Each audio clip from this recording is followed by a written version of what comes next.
I actually got involved my junior year in high school, and it was because one of my football teammates encouraged me to go out because there was a heavyweight opening, and that's where my first even idea about wrestling. I had no idea about wrestling, what it was, until I walked out there and they started teaching me some wrestling skills.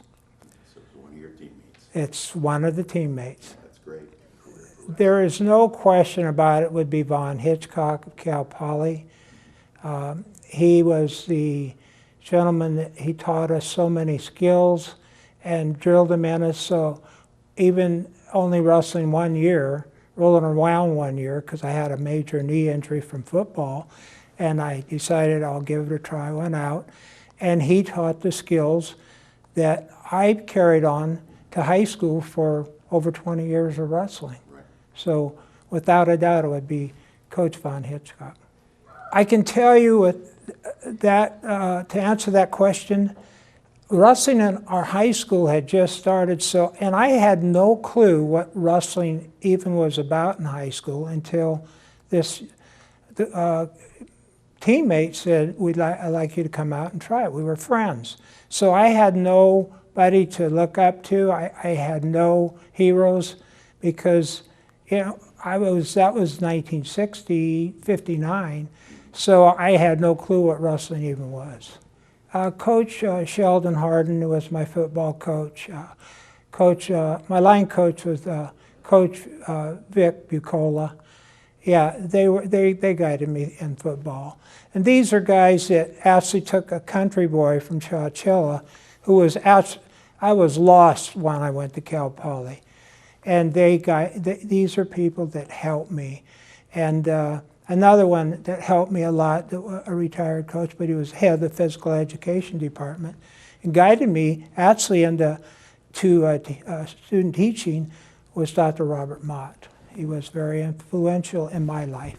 I think I had the ability, I have always had a great relationship with kids, and it didn't matter if the kids were from, I'll give you an example, Pinedale or Farmersville. I love those kids. And where I chose to start my career was at Exeter High School. And then when I went to Clovis West, there was Pinedale Community, where I wound up being a principal at school after I retired from wrestling.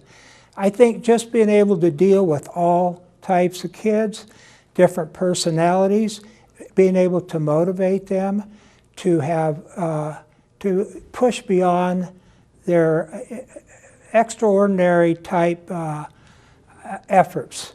And I think those were my skills, the way I related to kids and getting them to work hard and wrestle hard for me, because at Exeter, when I went there, it was about 650 kids, so it wasn't a real big school.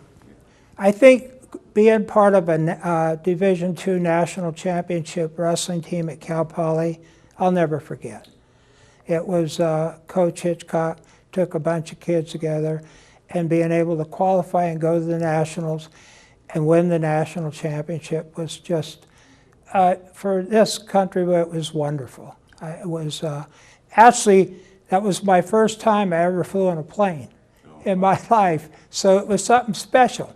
The other are three state championships. 2, I worked with Lennis, and then in '89 we won the state championship. Those are all outstanding memories that I will never forget. I've thought about that question, and what I would tell you is I spent 3 years at Tulare Western High School, and the kids were just wonderful kids. It was a very diverse population of student body. I enjoyed it so much.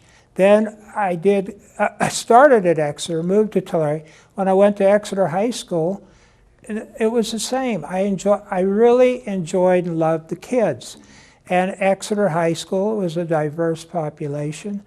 And the kids were they were so great that when I first started Exeter High School, it was yes sir, no sir, and I'm a young man about 24, and I'm thinking, are these kids pulling my leg? That's how great this school was.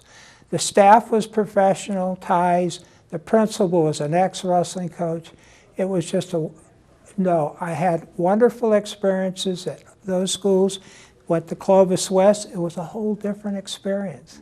A wrestling school, a superintendent who loved wrestling, and the great support, another great experience for me, and I enjoyed it all.